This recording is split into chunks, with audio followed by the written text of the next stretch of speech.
Hello दोस्तों, नमस्कार। SMKC channel में मैं आप सभी लोगों का दिल से बहुत बहुत स्वागत करता हूं। दोस्तों, आज के दिन की बात करें, कुछ इंपॉर्टेंट कंपनी के नंबर का हम लोग इंतजार कर रहे थे और एक ऐसे ही कंपनी का नंबर हमारे सामने आ चुका है, मतलब इंतजार खत्म हो चुका है। हम यहाँ पे पहली बार विटनेस करने जा रहे टाटा टेक्नोलॉजीज के नंबर। ठीक है, अनलिस्टेड मार्केट में सारी रिपोर्टिंग होती रहती थी, नंबर्स आते थे, बट अभी लिस्टेड स्पेस की अगर हम लोग बात करें, एनएससी बीएससी के ऊपर अभी ये लिस्ट हो चुका है, आपको पता ही है। आईपीओ भी आया था। ठीक है, जिनको लगा उनकी तो किस्मत पलट गई, जिनको नहीं मिला ठीक है, क्या फ़र्क पड़ता है, बिकॉज वो लक का ही खेल यहाँ पे चलता है। सो टाटा टेक्नोलॉजी के आईपीओ के बाद पहली बार हम लोग को नंबर्स देखने को यहाँ पे मिलने वाले हैं, तो काफ़ी एक्साइटमेंट हम लोग को बहुत सारे रिटेल इन्वेस्टर में देखने को मिले, जो कि बहुत अच्छी बात है। दोस्तों, मैं कमेंट सेक्शन में ज़रूर एक रिप्लाई तो नहीं करता हूँ, बट थोड़ा बहुत ओवरव्यू तो कर ही लेता हूँ। तो काफ़ी अच्छा लग रहा है कि लोग इन चीज़ों के ऊपर फोकस यहाँ पे रखते हैं। फालतू के रील्स देखने अच्छा यही है कि आप थोड़े से नंबर्स को जानो, बिजनेस को समझो, मार्केट को जानो, इसमें आप लोगों का ही भला है। सो टाटा टेक्नोलॉजी के नंबर्स हमारे सामने आते हुए देखने को मिल चुके हैं। नंबर्स की बात करें, 3:30 बजने के बाद नंबर आए हैं। ये मैं क्यों बोल रहा हूँ? यस, क्योंकि इसका जो रिएक्शन रहेगा वो हम लोग को कल के दिन तो बाजार में छुट्टी है, मंडे के दिन हम लोग को पता चलेगा कि मार्केट को ये नंबर कैसे लगे। ठीक है, मार्केट को लगना मतलब भाई बड़े प्लेयर्स को ही पकड़ लेना। ठीक है, छोटे मोटे प्लेयर्स आप और मेरे जैसे लोगों से खरीदने से बेचने से शेयर के चार्ट पैटर्न के ऊपर कोई फर्क नहीं पड़ता है। तो ये कुछ बेसिक चीज़ें पता होनी चाहिए। सो टाटा टेक की अगर हम लोग बात करें, पूरी तरीके से देखेंगे नंबर कैसे रहे। कुछ मिस्टेक्स काफ़ी बिगिनर्स कर सकते हैं। यूजुअली क्या होता है, इस कंपनी का जो आईपीओ आया था, लोगों को आईपीओ नहीं लगा तो उन्होंने ब्लाइंडली ओपन मार्केट में खरीद लिया। देखिए, खरीदना गलत नहीं होता है, इलॉजिकल खरीदना, फोमो के चलते खरीदना, ठीक है, ये गलत बात होता है। ठीक है, तो ऐसे व्यक्ति काफ़ी ज़्यादा मतलब डरे डरे से रहते, भाई नंबर कैसे आए, नंबर कैसे आए। तो कुछ बेसिक चीज़ें मैं आपके सामने यहाँ पे रखना चाहूँगा। ठीक है, शांति से भाई इस वीडियो को देखो, सुनो। अगर आप 10 मिनट का वीडियो ढंग से सुन नहीं सकते पेशेंस के साथ, क्या 10 साल होल्ड करोगे? एकदम प्रैक्टिकल बात बोल रहा हूँ भाई। ठीक है, तो एकदम कूल होके ये सारी चीज़ों को हम कवर करेंगे। सो टाटा टेक का आज के दिन चार्ट पैटर्न क्या रहा? ठीक है, नॉर्मल ही रहा, हरे निशान में देखने को मिला, बट कोई बहुत बड़ी रॉकेट तेजी नहीं थी। 2-3 रुपये ऊपर था, आप ऐसा भी यहाँ पे कह सकते हो। सो नंबर्स के ऊपर हम लोग जरूर जाएंगे, बट कुछ बेसिक चीज़ें आपको पता होनी चाहिए। ठीक है, जैसे मैं बहुत बार कहता हूँ कि कुछ कंपनियाँ ऐसी होती है जिसके माध्यम से मुझे बेसिक्स आपको पढ़ाने का वापस मौका मिलता है। ठीक है, ये बेसिक्स अगर आपके क्लियर नहीं रहे, खास करके बेसिक्स किसके लिए होते हैं? बिगिनर्स के लिए।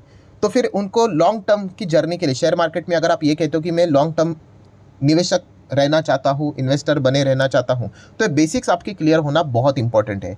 ठीक है, सो बेसिक क्या यहाँ पे है दोस्तों कि देखिए, टाटा टेक्नोलॉजी की अगर मैं बात करूँ तो कंपनी फंडामेंटली काफ़ी मजबूत है।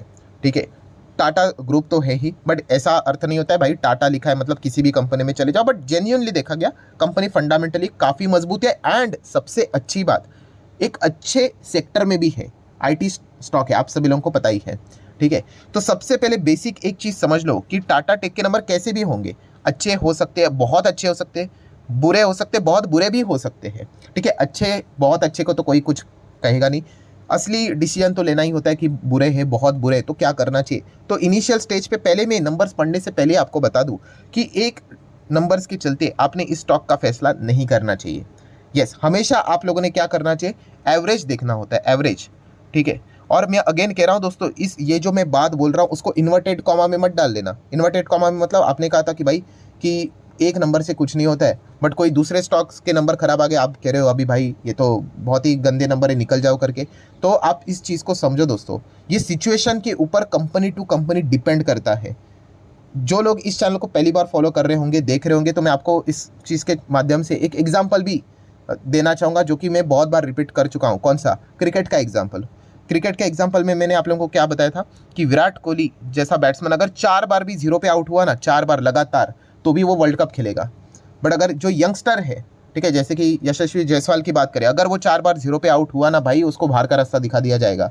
ये मैं आप लोगों को प्रवचन क्यों दे रहा हूँ? ये चीज़ समझनी होती है कि भाई आप कौन से कंपनी के नंबर पढ़ रहे हो। ऐसा नहीं कि बस देख लिया 10 का 12 हो गया, 12 का 15 हो गया, अच्छे नंबर है, अच्छा ये खराब नंबर है, एंट्री करो, एग्जिट करो। नहीं, आप जो नंबर पढ़ते हो उसको समझना है भाई वो कितना बड़ा प्लेयर है। ठीक है, अगर छोटा प्लेयर रहेगा तो वहाँ पे इस प्रकार की चीज़ों को बख्शा नहीं जाता है कि आप 1-2 बार आउट हो जाओगे भाई, आपको निकाला जाएगा। ठीक है, पोर्टफोलियो से बाहर निकाला जाएगा। Small cap, micro cap, mid cap में वो अलर्टनेस रखनी होती है। बट कुछ कंपनियां डिसेंट होती है, जैसे कि टाटा टेक्नोलॉजीज, इसके नंबर पढ़ने से पहले ही पता है कि नंबर कैसे भी हो जाए। ठीक है, इमीडिएटली क्विट नहीं करना है अगर नंबर बहुत ही खराब होंगे तो। मैंने पढ़े भी नहीं है, मैं सिर्फ आपको एक ओवरव्यू बता रहा हूँ। ये साइकोलॉजी आपको पता होनी चाहिए, मैं बार बार रिपीट नहीं करूंगा। ये इस माध्यम से हम लोग को ये चीज़ें दोहराने का मौका मिलता है, इसलिए ये साइकोलॉजी में आपको बता रहा हूँ। ठीक है, यही लॉजिक हम किसी दूसरे छोटे कंपनी में नहीं लगा सकते। वहाँ पे थोड़ी भी इधर उधर गड़बड़ हो गई तो भाई क्विकली डिसीजन लेना पड़ेगा, रुकना है कि नहीं रुकना है। बट ये एक डिसेंट कंपनी है। ठीक है, तो ये कुछ पॉइंट्स आपको नंबर पढ़ने से पहले थोड़ा सा ब्रेन में ये सारी चीज़ें इंस्टॉल करके ही आगे बढ़ना यहाँ पे होता है। तो ठीक है, इतना लंबा चौड़ा प्रवचन रहा है, बट ये काफ़ी इंपॉर्टेंट रहता है दोस्तों। अभी हम लोग यहाँ पे आएंगे कि टाटा टेक के नंबर कैसे रहे। नंबर पढ़ना तो भाई कितना टाइम लगता है, एक ओवरव्यू करना कुछ चंद मिनटों का ही तो काम है। ठीक है, बट ये जो चीज़ें मैंने आपको बताई ये काफ़ी इंपॉर्टेंट रहती है। सो दिसंबर सितंबर दिसंबर का सीक्वेंस है, रुपीज़ इन लैक्स करोड़ में रहेंगे। हम तो डायरेक्टली पढ़ेंगे, कोई कन्फ्यूजन नहीं रहेगा। सो चलिए, टोटल इनकम टाटा टेक का कितना रहा है। सो आप देख सकते हैं 1320। लास्ट टाइम कितना था, ऑलमोस्ट 1300 ही पकड़ लो, और एक साल पहले था 1141। सो 1141 बिकम्स 1320, 1300 कितना हो गया 1320। तो ईयरली कंपनी ने अच्छा इनकम जनरेट किया है। क्वार्टरली फ्लैटिश थोड़ा सा अप इनकम नज़र यहाँ पे आ रहा है। ठीक है, इनकम से तो कोई हम इस कंपनी के नंबर को जज नहीं करेंगे, कोई थोड़ी ना स्टार्टअप है, बहुत बड़ी कंपनी है। इतना कमाने के लिए कितना खर्चा किया है 1085। लास्ट टाइम भी 1085, चलो बहुत अच्छी बात है। एक्सपेंसेस को मेंटेन किया है, 947 था इसके पहले। सो इनकम से एक्सपेंस हटा देंगे, क्या मिलेगा, प्रॉफिट मिलेगा या फिर लॉस मिलेगा। तो कंपनी तो भाई अच्छी कंपनी है, प्रॉफिटेबल कंपनी है। प्रॉफिट ऊपर नीचे हो सकता है, तो कितना का है प्रॉफिट बिफोर टैक्सेशन। सो 235 का प्रॉफिट हम लोग को देखने को यहाँ पे मिल रहा है। लास्ट टाइम कितना था 213 का, मतलब 3 महीने पहले, और एक साल पहले ऑलमोस्ट 194 195 आप कह सकते हो। सो 194 का प्रॉफिट कितना हो गया 235। 213 का प्रॉफिट कितना हो गया 235। मतलब हम कह सकते हैं कि ईयरली एंड क्वार्टरली कंपनी का एनपीबीटी बिना किसी एडजस्टमेंट वाला प्रॉफिट, जिसको आप चाहो तो ऑपरेटिंग प्रॉफिट भी कह सकते हो, काफ़ी अच्छा हम लोग को देखने को यहाँ पे मिल रहा है। नेक्स्ट अगर हम लोग बात करेंगे तो आप सभी लोगों को पता है ये पूरा प्रॉफिट तो कंपनी के पास नहीं जाएगा, देश चलाना है भाई, टैक्स भी तो देना पड़ेगा। तो सरकार को टैक्स बिक सब कुछ एडजस्टमेंट के बाद final profit for the period और द ईयर कितना हम लोग को देखने को मिल रहा है, तो वो आप यहाँ पे देख सकते हो। तो वो है 170, थोड़ा राउंडेड ही फिगर लेंगे। लास्ट टाइम था 160 और उसके पहले था 148। तो 148 का प्रॉफिट हो गया 170, 160 का प्रॉफिट हो गया 170। मतलब क्वार्टरली बात करें, ईयरली बात करें, जंप तो नज़र आ रही है। हाँ, ये हो सकता है कि भाई एक्सपेक्टेशन के हिसाब से थोड़ा और जंप चाहिए था, 180 चाहिए था, 185। ये तो दुनिया भर मतलब बोलते ना जिंदगी भर चलता रहेगा। बट हमारा एक बेसिक चीज़ होती है कि एटलीस्ट कंपनी में ईयरली प्रॉफिट थोड़ा बहुत ग्रोथ के हिसाब से तो ज़रूर देखने को यहाँ पे मिलना चाहिए। एंड ये आईटी सेक्टर से बिलोंग करता है, तो ये भी एक चीज़ थोड़ी बहुत हम लोगों ने जहन में रखनी चाहिए। थोड़ी सी आईटी सेक्टर में हम लोग को डाउनफॉल देखने को यहाँ पे मिल रहा है। सो नेक्स्ट अगर हम लोग बात करेंगे दोस्तों, तो कंपनी के अर्निंग्स ईपीएस। ठीक है, तो ईपीएस को भी अगर आप यहाँ पे चेकआउट करोगे, थोड़ा सा मैं जूम कर लेता हूँ तो इजीली विजिबल रहेगा। कितना है, जैसा प्रॉफिट था वैसे ही रहेगा, 4.20।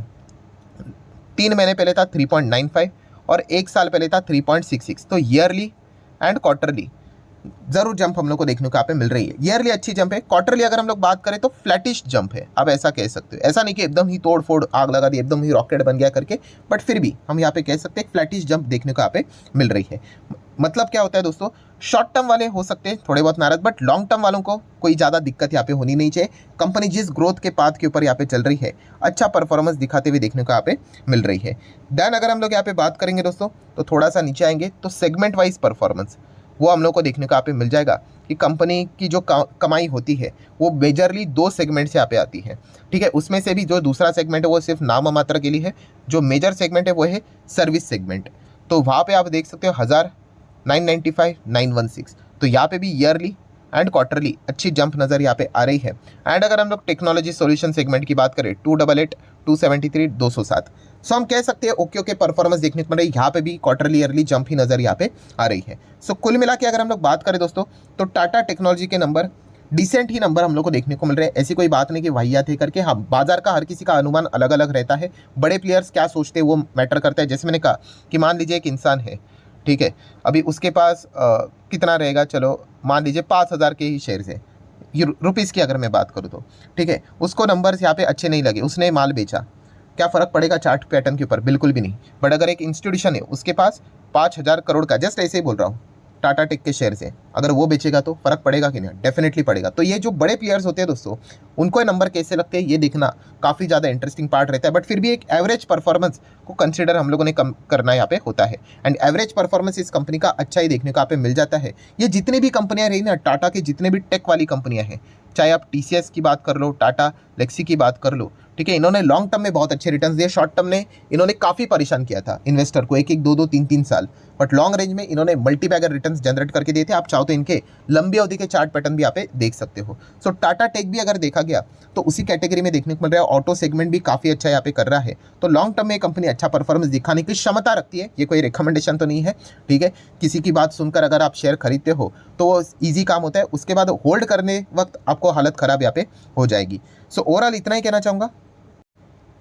एक डिसेंट नंबर कंपनी ने क्वार्टरली ईयरली हिसाब से यहाँ पे दिखाए हैं, ठीक है। बाकी सारी चीज़ों को अगर हम लोग कवर करें, कंपनी की बैलेंस शीट, P&L, ये तो ऑलरेडी हम लोग को पता है, डेट फ्री है, कोई भी कर्जा नहीं है, 900 करोड़ के रिजर्व है, बहुत बार कवर किया, आगे भी करेंगे। 1994 से काम कर रहा है, 40-50 हज़ार करोड़ का मार्केट कैप देखने को यहाँ पे मिल जाता है, ठीक है। शेयर होल्डिंग पैटर्न भी अच्छा है, 55% प्रमोटर है, 40% पब्लिक है। इंस्टीट्यूशंस देखा गया तो 2-2.5-4.5% के FIDs भी हम लोग को देखने को यहाँ पे मिल रहे हैं। सो अभी देख लेंगे कि मंडे के दिन इनके नंबर से आप मतलब रिएक्शन क्या होता है करके। मैं बस इतना एक बात तो कह सकता हूँ कि अगर कोई खुद को ये कह रहा है कि मैं एक लॉन्ग टर्म इन्वेस्टर हूँ, तो ये कंपनी मतलब किसी ने लॉस में तो बेचनी नहीं चाहिए, ठीक है। इतनी वाहियात कंपनी नहीं है, ठीक है, कि ये लॉस में निकाल दिया मैंने टाटा टेक्नोलॉजी करके। हाँ, पेन बहुत हो सकता है भाई कि लंबी टाइम तक ये आपको पका दे, कंसल्टेशन फेज में रहे। ये तो जस्ट अभी शुरुआत हुई है, ठीक है। ये तो अभी मतलब जस्ट स्टार्ट हुआ है, बाजार ऐसा ही चलता है। आपने रेलवे स्टॉक्स भी देखे होंगे, 2-2, 2.5 साल नहीं चले, बट काबिलियत होनी चाहिए। जस्ट टाइम आता है तो ऐसा भागते हैं कि मतलब बोलते हैं ना, आपने जो पेशेंस दिखाया होता है उसका रिवॉर्ड आपको मिल जाता है। तो वो काबिलियत तो टाटा टेक्नोलॉजी में कूट कूट के भरी हुई है।